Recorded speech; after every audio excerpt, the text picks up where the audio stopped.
Hey everyone, Mark and Joey here on a Friday afternoon here in Ontario, Canada. If you're a new watcher and a new listener, we're going to talk about that in a second. We live in Ontario, Canada, and it is sweltering hot here. I'm sure it is in the whole Northeast. We were complaining about how cold the spring was. Well, we're making up for it now. You played some golf today. It was really warm out there. Anyway, we're back with our NFL show. We did promise to do one a day, but then lots of other stuff just came up, so we haven't gotten back to it. We did cover the Seahawks division. That whole division, yep. And we're going to move on to the Cleveland Browns today. Well, I love talking about Cleveland. First of all, though, we want to tell you we're expanding the show again. As those of you who have been watching us, we have a video podcast on Roku TV, Vimeo.com, NGSCSports.com, of course on Facebook and YouTube, but these are our podcast stations that we're on. And now we're moving to audio only, and we're going to be on podcast with radio, basically, and we're going to be on what channels, Joe? We're going to be on Apple Podcasts, Spotify, Acast, TuneIn, Pocket Cast, and Google. So all those types of places you can listen to us. Download it so you can listen in the car where you don't need Wi-Fi. Listen to it at work instead of music, whatever you want. But yeah, we get to now talk to you instead of you guys having to watch us, and it just provides another avenue where you guys can get the information about the sports. Maybe on transit to work, in your car, where you don't want to use your data for video.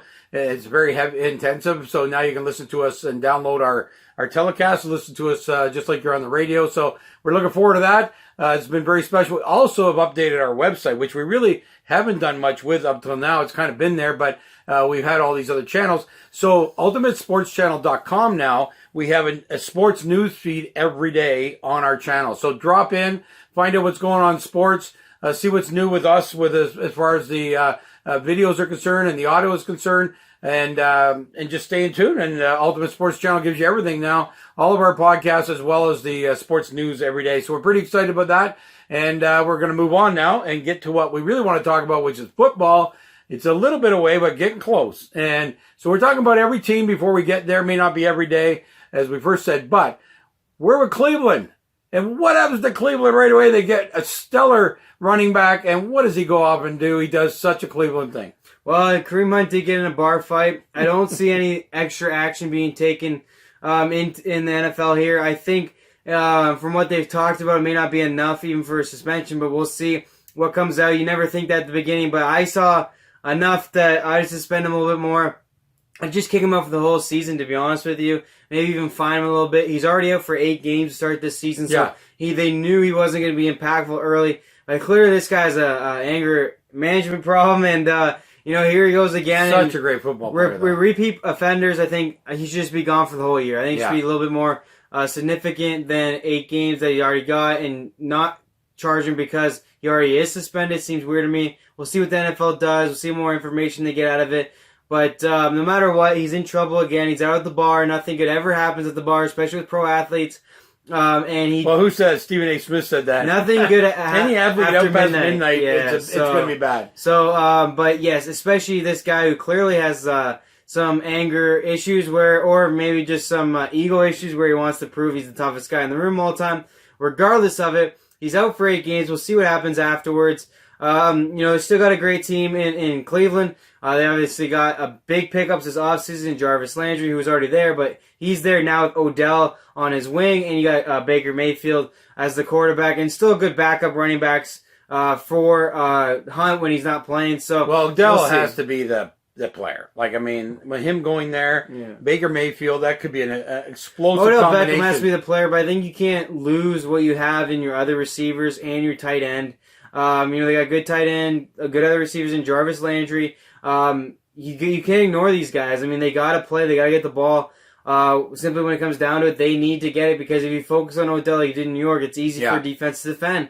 And Odell's going to have to be comfortable, but you might only get 4 passes a night, because at the end of the day, he's one of those receivers you throw when he's one-on-one almost all the time. But he's going to get double teamed as soon as you throw it more than once there, and then these other guys are open, and they're so capable. So you have to understand that, yes, having this great team should make him get to the playoffs, but if they don't chemistry well and accept the fact that they won't get the ball all the time because there's other great players on his team, you have to be okay with that. Otherwise, it's just not going to work. So Jarvis Landry needs to get the ball. more than Odell because he's going to be open more than Odell. Yeah, for sure he is. But Odell should get one-on-one balls. He should get the deep ball. And at the end of the day, he should provide a target that at least creates attention off of maybe other receivers. And when it's one-on-one and you throw it to him, he should be able to come down with it. That's his job. Well, that guy is super skilled. And, Well, great pair of hands, super fast, but it's all how you work with the team. Yeah, and I think it's a little bit like we talked in the Seattle one. If you haven't seen the Seattle one, and Lockett is really pretty easy. Just tell him to run as fast as he can and throw it as soon as you can and make him catch the ball. That's the kind of receiver he is. He can find his way around defensive coverages and get to the ball. But like you say, the good thing about him is he's going to open up the rest of the offense. However, the one challenge that I see, and I think you're maybe not about the same reason, but I think in the record you're seeing the same thing. You got a second-year quarterback that was never scouted last year. By the time he got in the game, they were already out of the playoff mix. And what's going to happen this year? Teams realize how good he is. They're going to give Cleveland some credit for the players that they got over the offseason. They're going to scout Baker Mayfield. And now all of a sudden, this guy has to do stuff that sometimes experienced quarterbacks can't do, is have the best player in the league on your team who wants the ball. And now you've got to be able, we know this happened in Pittsburgh with a guy like, Roethlisberger, who's been in the league forever. Now all of a sudden you got to deal with egos and all this kind of stuff. You're a second-year quarterback. You're, virtually a rookie. I mean, he played half a season or three-quarters of the season, but still, he's in his sophomore year, and these are tough enough times as it is in there. You've got the whole Cleveland city pumped up. I mean, that's enough stress because they just haven't been pumped up for whatever number of years it is since they had a winning record. And then you've got the best player, maybe the best receiver in the league on your team. So I'm thinking this is going to cause issues. You mentioned earlier you didn't think they're going to make the playoffs, and I agree with you. You're probably looking at more at the rest of the division. I got 2 points, and one is for Cleveland fans on why they will make the playoffs. If they do, it simply come down to the defense, which people don't talk about, which was really their skill last year, especially early in the season. Near the end of the season, obviously, when the offense put up more points, defense tend to let in more points. Yeah. Simply how it works. But that defense is still very, very strong with a great pass rush. At the end of the day, that defense is going to need to play good. It's just the way it is. And the defense played good last year when they won their games and almost made the playoffs. But that defense, if you make the playoffs, it's actually not going to be on the offense side of the ball. And if it is, it's going to overshadow what the great defense is doing to give the offense the ball that much. But really, at the end of the day, if you're smart, if you know football, it will come down to Cleveland's defense giving the offense the ball a lot more and being on the field a lot more. And that's simply what it's going to come down to. So if they do make the playoffs, it will simply be because of that. Their kicker will finally make some field goals and some extra points. Should get him a couple extra wins. So they can make the playoffs. That's how it's going to get done, is that defense stays strong. But why I don't think they'll make the playoffs? I don't think they'll make the playoffs because I'm not giving up on Pittsburgh or Baltimore. Right. And I do think exactly what you said. A big ego in Odell Beckham, an ego in Jarvis Landry, and a quarterback with a big ego than both of them, and a head coach who's only in his second year simply because he coached them last year. Yeah. He was actually nobody before last year. So you got a coach who's a nobody before last year. He's never dealt with any egos, only a team with zero expectations, actually overachieving. Well, hell, Mike Tomlin can't deal with it. He's one of the most experienced coaches in the league. So Baker Mayfield, a quarterback, same position. Last year, no expectation. All he did was win a game, and they lost their minds. No expectation. But his ego is through the roof. Odell's known for a big ego, and if he ain't getting the ball, he's not going to be happy about it. And so is Jarvis Landry. Now, Jarvis Landry, I think, is the most mature of the three of them. He can. Well, he is. He understands his role, but he has the most receptions out of anybody in the NFL history through this many years in a career. So he likes getting the ball, and he's getting it a lot throughout his career so far. In Miami, he was the only guy. When he first came to Cleveland, he was really the only guy. And now here he is again with Cleveland, but now they bring in Odell. You're now second fiddle. So 3 egos going to be controlled by a head coach who's in his second year and has only coached a team in Cleveland with no expectations, with all rookies, where basically you just let the kids go out and play and have fun, do whatever. Well, now that's different because of expectations, because of scouting, and because of now you've brought in big free agents, which the owner never... No excuses now. Well, the owner normally never brings in big free agents in Cleveland. He just kind of... they finish the last all these years, they draft as soon as the bad owner gets rid of him. He does not care. He gets the fans. Well, instead he goes, let's try to win. He's brought in free agents for you. He has a great defense. Only the offensive side can mess with this ball, but I think it's enough on the offensive side to mess up this season for the Browns. And I'm not believing in Pittsburgh and Baltimore failing. I believe they're just as good. I believe Pittsburgh's better off without Antonio Brown. They barely missed the playoffs with all this drama going on. And the worst kicker in the NFL, Baltimore made the playoffs, and arguably Lamar Jackson, I don't know what his year will be like, but that's probably one of the best defenses in the league as well. But my biggest thing is Pittsburgh.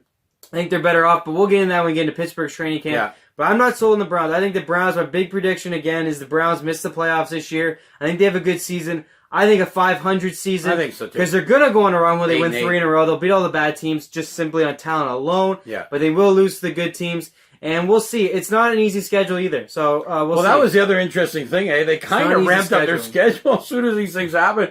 So there you are, because Cleveland. they have to play, sorry, real quick, Yeah. they have to play 4 primetime games. Yeah. Not so, easy. So now that's where that exposure comes to. Now you got a second-year quarterback now on primetime TV. But it was kind of interesting. They finally get some players, and what do they do? They ram a tough schedule down their throats. Now they want because everybody wants to watch them, right? Well, when you're on primetime, you got to play a tough team. Yeah, and you got a star quarterback, and you got the best receiver in the league. Definitely. So anyway, poor Cleveland. They get this team finally, and they have a tough schedule, which shouldn't even have happened because they didn't have a great record last year. Well, they went 8-7-1. No, I know, but I'm just saying, like, for the tough schedule they got, normally you'd be like well into the playoffs. It depends on tough. I mean, this is another great division. Yeah. You have the great division on the NFC of Seattle, the Rams, and possibly San Francisco being good. Those are 3 tough teams. So really, their schedules are always going to look tough because you think, oh my God, they got to play the Rams twice. They got to play the Seahawks twice and 49ers twice. Well, same with Baltimore. I mean, 4 of their games are against Pittsburgh and Baltimore. So really, you're always going to say that. And same with Pittsburgh and Baltimore. Yeah. So really, it's unfair to say their schedules are tough when their division is tough and it takes up a third of their season.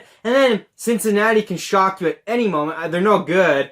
They might win 4 or 5 games, but that could be in a rivalry game. That's what divisional play is about. Yeah. So that's really why it seems tough. And the other thing is, like I said, when you play 4 primetime games, they're not going to put you up against trash. They need another good team to draw the fans. So guess what? That's what you get for bringing in stars and being good. And now they're going to have a good experience this year. I see them making the playoffs in 2 years. I'm just saying this first year I think it's too much of an experiment. And I think it's more of an 8-8 record type of season, and the division is tough. We've always heard the sophomore jinx, and the reason is they start scouting you. That's what happens in your second year. And we have the same thing with Garoppolo in San Francisco. He had that 5-game winning streak at the end of the season against no one cared at that point because they're already out. Same thing with Cleveland. They're already out of the playoffs, and they got back to a decent record. But that doesn't mean the second year isn't going to be way harder. Garoppolo was 2-2 when he went down because teams start paying attention to you, and now they're scouting you because now you could make the playoffs. So now they need to worry about you, and they need to beat you and all those things. So it'll be interesting to see what happens with Baker Mayfield. The guy's a skill player, no doubt about that. And the one gift is Lamar Jackson, that situation just talking about the sophomore year. I'll get into it more, Baltimore. But the reason why I don't think it's a big deal is because I don't think they trust in him as much and they don't need him as much. Baker Mayfield's a gunslinger. And they went out and got him 2 very, very quality receivers. And he's got to gunsling it, man. That's what he's got to do. And if he ever goes off that game plan, the 2 weapons they acquired for him will eventually become invisible. And that's where this team will have a downfall. And I just feel like they'll have a stretch where they lose 4 in a row. And you can't have that in the NFL with only 16 games. So, bold prediction here is training camp looks well. Lots of talent, lots of excitement. But the whole prediction is they'll miss the playoffs. Third in their division, miss the playoffs. Even second, this division's not good enough because they'll beat each other up. Yeah. It can't have 2 teams in this division. You gotta remember, good divisions, even though you go, well, then 2 teams should make it. No, because they beat each other up.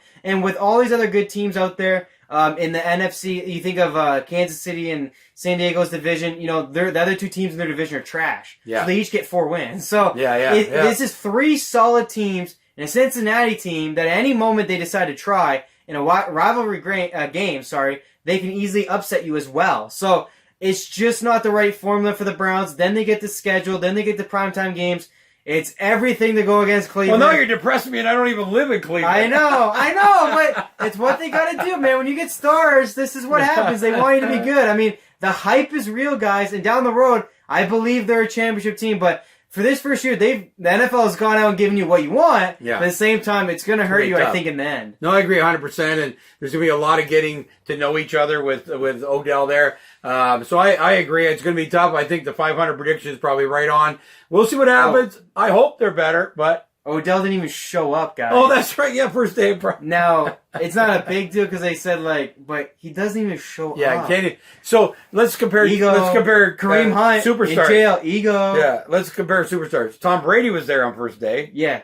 And Odell doesn't think he needs to be there. Brand new team, brand new experience. He just decides, I don't need to be there first day. Why would I go there? So anyway, looks like I was hoping we'd be talking about Cleveland being way better, but I can't argue with your points here. I think 500 team, probably out of the playoffs. We're going to hope for better because I just feel bad for them, quite honestly. I want them to do well. I think every city needs to be.